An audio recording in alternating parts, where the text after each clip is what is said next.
The history of El Salvador has been characterized by marked socioeconomic inequality. In the late 19th century, coffee became a major cash crop for El Salvador, bringing in approximately 95% of the country's income. Yet 90% of the country's land was owned by only 14 families who benefited from the profits, sharply dividing the people between a small, powerful group of rich landholders and an impoverished majority. In 1931, there was a military coup, ousting a democratically elected leader. In 1932, there was an uprising of peasants and Indians against the military government. While the rebels killed fewer than 100 people, the military retaliated with great force, brutally killing between 10,000 and 40,000 people in a period of a few weeks, and what became known as the Matanza, or the massacre. Following the Matanza from 1932 to 1979, military officers held the presidency, with some presidents using more repression than others, which rolled into the Salvadorian Civil War. Was a conflict between the military-led government and a coalition of guerrilla groups. A coup on October the 15th, 1979 is widely seen as the tipping point towards the Civil War, along with the assassination of Monsignor Oscar Romero in 1980. The full-fledged Civil War lasted for over 12 years and was extremely violent. It also included the deliberate terrorizing and targeting of civilians by death squads, the recruitment of children soldiers, and other violation of human rights. An unknown number of people disappeared during the conflict, and the UN reports that more than 75,000 were killed. In 1990, the UN began peace negotiations, and on January the 16th, 1992, a final agreement, the Chapultepec Peace Agreement, was signed by the combatants, formally ending the conflict. During the war, many families had fled illegally to the United States, seeking refuge. Many settled in Los Angeles and poor neighborhoods where there were street gangs.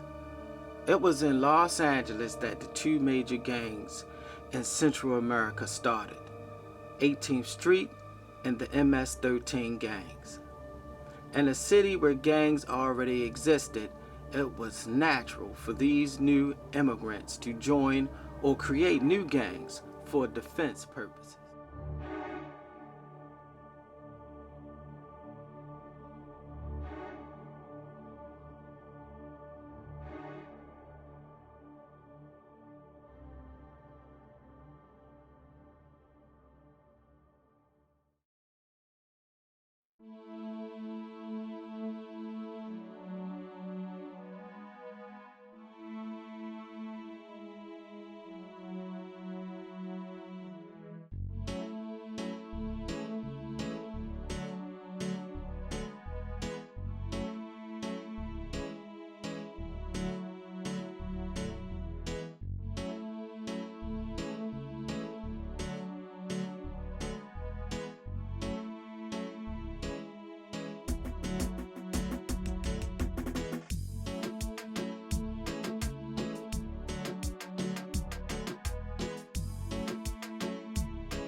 Some of our Salvadoran missionaries for Christ for the City are down there. They're doing the training.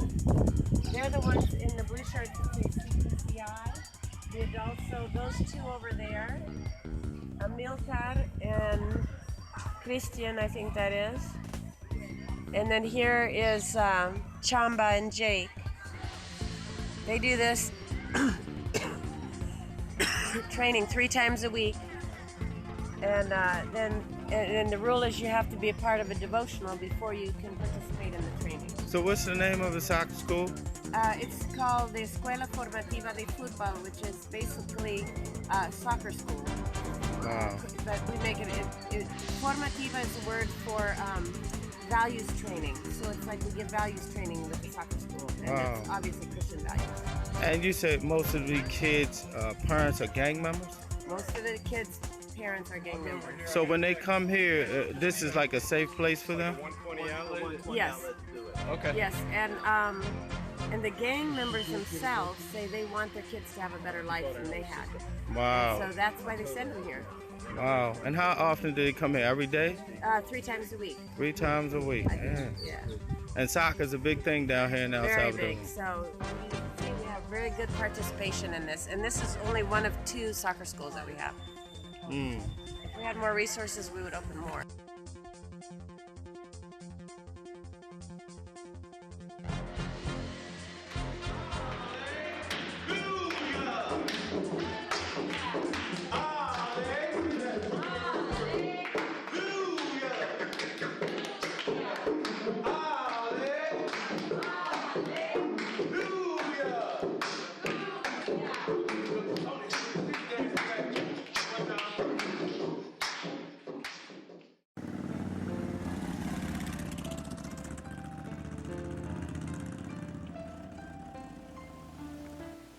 Going into the gang territories was a potentially unsafe situation. I recall when Barbara said that we was going to go into the gang territories, I was like, wow, this is going to be very interesting. We went to this specific area, and we pulled up. It was like a cul-de-sac, like a dead end, and we pulled up in a van. It was me, James, Barbara, Jack, Even, he was our driver, and our audio person was Toto. So we pulled up and we started unloading the microphones and the amplifier, and also the other audio equipment. And immediately these gang members just came out and stood there at the end of the cul-de-sac and just looked at us. You know, with these versionary stares, they just stared at us. So we didn't know quite how to take that, but we know that we was there to give a message of salvation. So we trusted in the Lord Jesus Christ. And so we began to unload the van.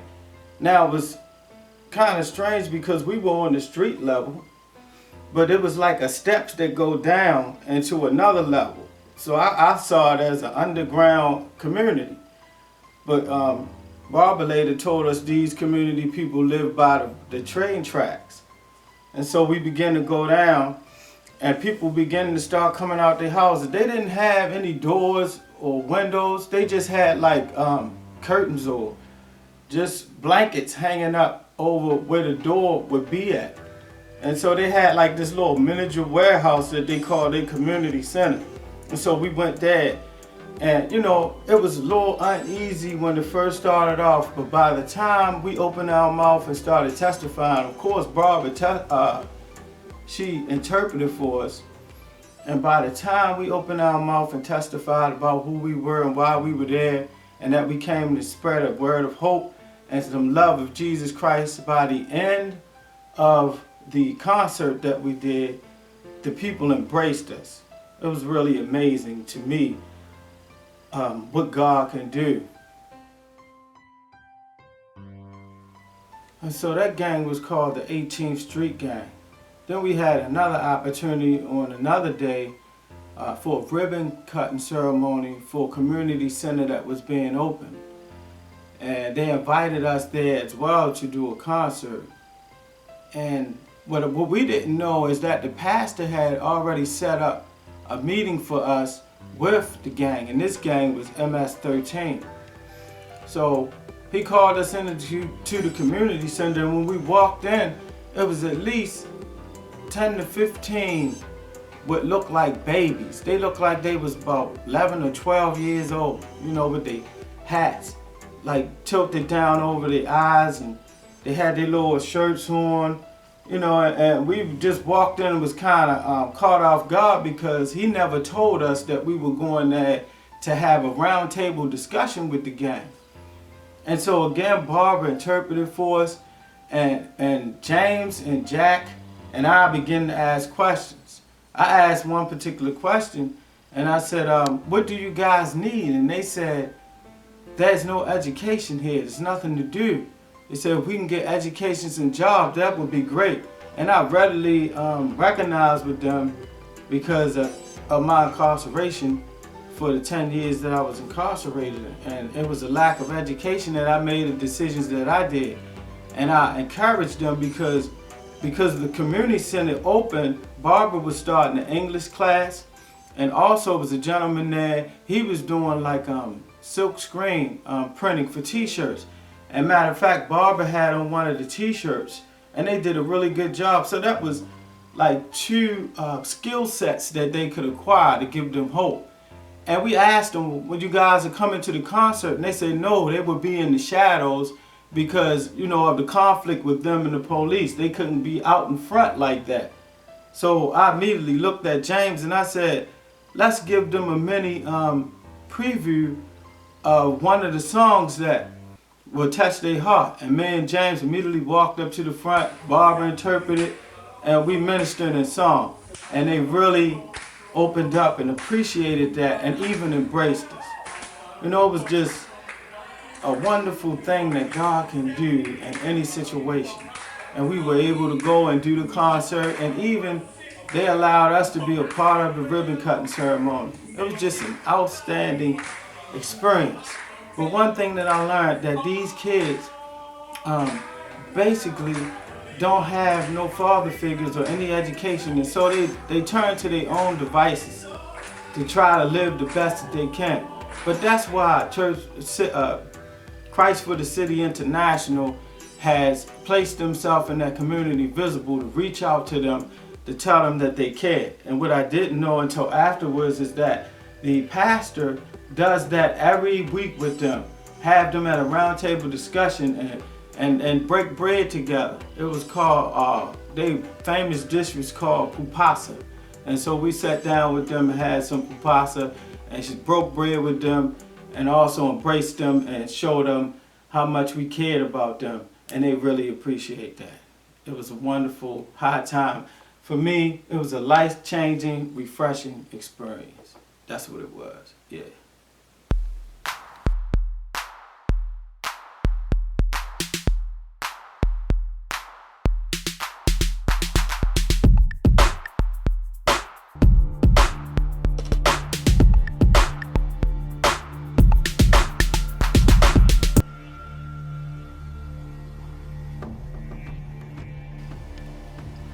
Wow, El Salvador. You know, it took me a little while to even carry a real conversation about what truly happened in me in El Salvador, because we went down there, or at least I did, to comfort some people that was living in deplorable situations, under the gangs, poverty, no jobs. And what I found was a group of people who found jobs where there were none. I found gangs who still reverence men of God. I found a place where people love God in the midst of what I thought was deplorable situations. We found 3 prisons. That was just incredible, seeing that the Anointed ex-offenders, of course, as most of you know, came from prison situation.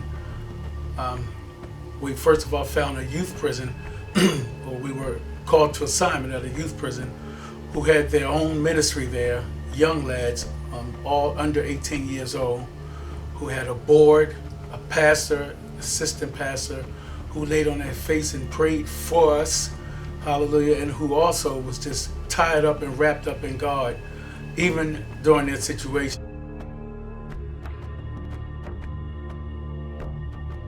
We went there thinking we were going to bless people, which we did through the Holy Spirit, but we truly were blessed ourselves. Not to mention the female prison that we went to, which the situation in my eyes was still deplorable, a situation to live in for anybody. They had like sort of piles of their belongings in different places. You could call them like parts of clothing and their bedding. It was clotheslines everywhere. We had to go through, ducking our head and getting through. We found, or stepped over rather, loads of urine that was on the ground. The smell was deplorable.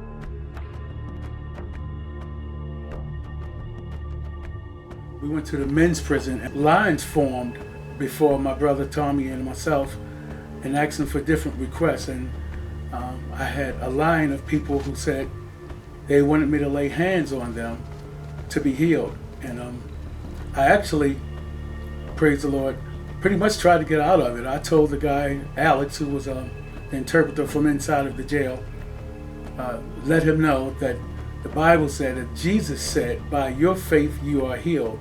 And he said, yeah, but he wants you to lay hands on him. And I guess I hadn't come full circle with that. And as I was talking to him, I forgot the excuse I was giving him at that time. The guy in front of me grabbed my hand and put it on his side, and he had a lump about this big on his side, and put his other hand in the air and just started praying. I don't know how many people I touched and laid hands on there and prayed, because it was a blur and I was outside of myself at that moment anyway. But what I do know is that the men in prison reverence the Lord. They reverence the Lord.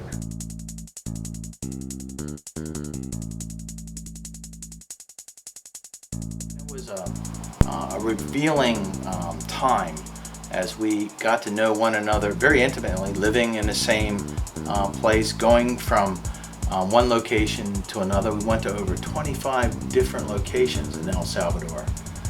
Barbara Rowe was directing all of this, an incredible energy that she had going from location to location. Everything that we did in El Salvador was reaching out to other people, reaching out to her people. Every place that we ate, every place that we stopped, all the places that we spent time and ministered, these were all opportunities to share Christ and to share our lives and get involved in their lives. And it's very evident that Barbara has spent many years getting involved in the lives of those in El Salvador. One of the things started to evolve as time went on is that my job actually started to become a servant both to Thomas and to James. And that servant role was being able to provide towels and help them while they were doing their performances, while they were sharing ministry with others, and also giving water to make sure they had enough water and they're hydrated. In El Salvador, it was incredibly hot. It was day after day of just one event after another, meeting, greeting, talking, sharing, just totally overwhelming. And what I have learned is that I've learned that these are two godly men that are willing to give in themselves, all of themselves, to the ministry, to share Christ the best that they can in and through their experiences, both through song and through testimony. Incredible times that we had, incredible times that we had, incredible times that we had.